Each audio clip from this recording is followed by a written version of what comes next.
അപ്പോൾ ഇന്ന് നമുക്ക് മക്രോണി വെച്ചിട്ട് ഒരു സിമ്പിൾ ആൻഡ് ടേസ്റ്റി ആയിട്ടുള്ള റെസിപ്പി നോക്കാം കേട്ടോ. അപ്പോൾ ആദ്യം നമുക്ക് മക്രോണി ഒന്ന് വേവിച്ചെടുക്കണം. അപ്പോൾ അതിന് വേണ്ടിയിട്ട് വെള്ളം വെച്ചിട്ടുണ്ട്. ഇനി അതിലേക്ക് ആവശ്യത്തിന് ഉപ്പ് ചേർത്ത് കൊടുക്കാം. ഇനി അതിലേക്ക് കുറച്ച് വെളിച്ചെണ്ണ ഒഴിച്ചു കൊടുക്കാം.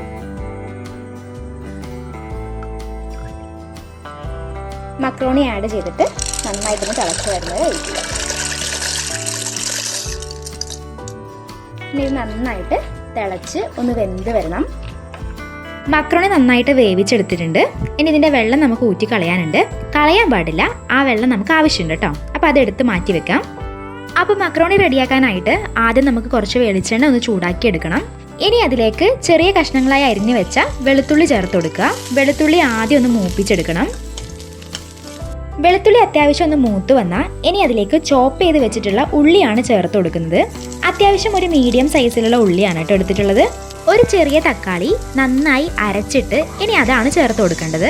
ഇനി ഉള്ളിയും തക്കാളിയും നന്നായിട്ടൊന്ന് വെന്ത് വരണം. ഏകദേശം വെന്ത് കഴിഞ്ഞാൽ ഇനി അതിലേക്ക് ചില്ലി ഫ്ലേക്സ് ആണ് ആഡ് ചെയ്യുന്നത്. മക്രോണിക്ക് ഒരു കളറ് കിട്ടാനും ചെറിയൊരു സ്പൈസിനെസ് കിട്ടാനും വേണ്ടിയിട്ട് മുളക് പൊടി 2 സ്പൂണോളം ആഡ് ചെയ്യുന്നുണ്ട്. ഇനി അതുപോലെ കുരുമുളകാണ് ചേർത്ത് കൊടുക്കുന്നത്. നിങ്ങൾക്ക് എരിവ് എങ്ങനെയാണോ വേണ്ടത് അതിനനുസരിച്ച് ഇത് കൂട്ടവും കുറക്കുകയൊക്കെ ചെയ്യാം കേട്ടോ. പൊടികളുടെ പച്ചമണം മാറുന്നത് വരെ നന്നായിട്ടൊന്ന് വഴറ്റി കൊടുക്കുക. ഫ്ലെയിം ലോ ആയിരിക്കണം കേട്ടോ. ഇനി ഇതിലേക്ക് നമ്മൾ നേരത്തെ മക്രോണി വേവിക്കുന്ന സമയത്ത് വെള്ളം ഊറ്റി കളയരുതെന്ന് ഞാൻ പറഞ്ഞിട്ടുണ്ടായിരുന്നല്ലേ. അപ്പോൾ ആ ഒരു വെള്ളമാണ് കേട്ടോ നമ്മളിപ്പോൾ ആഡ് ചെയ്ത് കൊടുക്കുന്നത്. അത് ഏകദേശം ഒരു 3-4 ടേബിൾ സ്പൂണോളം നമുക്ക് ആഡ് ചെയ്ത് കൊടുക്കാം. അത് ചേർക്കുമ്പോൾ തന്നെ നമുക്ക് കാണാൻ പറ്റും നമ്മുടെ ആ ഒരു ഗ്രേവി നമുക്ക് കുറച്ചുകൂടി ഒന്ന് ഒരു ക്രീമി സ്ട്രക്ചറിലേക്ക് വരുന്നതായിട്ട് നമുക്ക് ഫീൽ ചെയ്യും കേട്ടോ. തിളച്ച് വന്നു കഴിഞ്ഞാൽ ഇനി അതിലേക്ക് പാലാണ് ചേർത്ത് കൊടുക്കുന്നത്. ഇനി പാല് കൂടെ ചേർത്ത് നന്നായി ഒന്ന് തിളച്ച് കുറുകി വരണം. നന്നായി തിളച്ച് വരുമ്പം അതിലേക്ക് ഇനി നമുക്ക് ഉപ്പ് ചേർത്ത് കൊടുക്കാം.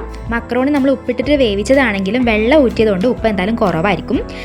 ഈ ടൈമിൽ ഉപ്പ് ശ്രദ്ധിച്ചിട്ട് കറക്റ്റ് അളവിന് ചേർത്ത് കൊടുക്കണം. ഇനി ഒരു ചെറിയ പീസ് ബട്ടർ ചേർത്ത് കൊടുക്കുന്നുണ്ടേ.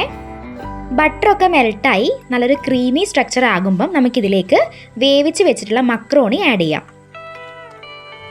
മക്രോണി കംപ്ലീറ്റ് നമ്മുടെ ഗ്രേവി ആയിട്ടൊന്ന് യോജിപ്പിച്ച് കൊടുക്കണം. ബട്ടറിൻ്റെ ഫ്ലേവർ ഇഷ്ടമാണെങ്കിൽ നിങ്ങൾക്ക് കുറച്ച് പീസ് കൂടി ആഡ് ചെയ്യാം കേട്ടോ. ഞാൻ വീണ്ടും ഒരു ചെറിയ പീസ് കൂടി ആഡ് ചെയ്തിട്ടുണ്ട്. പിന്നെ അതുപോലെ നിങ്ങളുടെ കയ്യിൽ ചീസ് അവൈലബിൾ ആണെങ്കിൽ ചീസ് കൂടി ഒരു ടൈമിൽ ചേർത്ത് കൊടുക്കാം കേട്ടോ. ഇനി ഒന്ന് മിക്സ് ചെയ്ത് ബട്ടർ കൂടി ഒന്ന് മെൽട്ടായി കഴിഞ്ഞാൽ ഫ്ലെയിം ഓഫ് ചെയ്യാം കേട്ടോ. മല്ലിച്ചപ്പ് കയ്യിലുണ്ടെങ്കിൽ ഈ ഒരു ടൈമിൽ ഡെക്കറേഷൻ എന്ന പോലെ തന്നെ അല്ലെങ്കിൽ ടേസ്റ്റ് ഇഷ്ടമാണെങ്കിൽ നമുക്ക് മല്ലിച്ചപ്പ് കൂടി ഇതിലേക്ക് ചോപ്പ് ചെയ്ത് കൊടുക്കാം. നല്ലൊരു ടേസ്റ്റ് തന്നെയാണ് കേട്ടോ. അതുപോലെ മല്ലിച്ചപ്പും കൂടി ആഡ് ചെയ്യുമ്പോഴേക്ക് നല്ലൊരു സ്മെല്ല് വരുന്നുണ്ട്. അപ്പോൾ നമ്മുടെ മക്രോണി ഇവിടെ റെഡിയാണ്.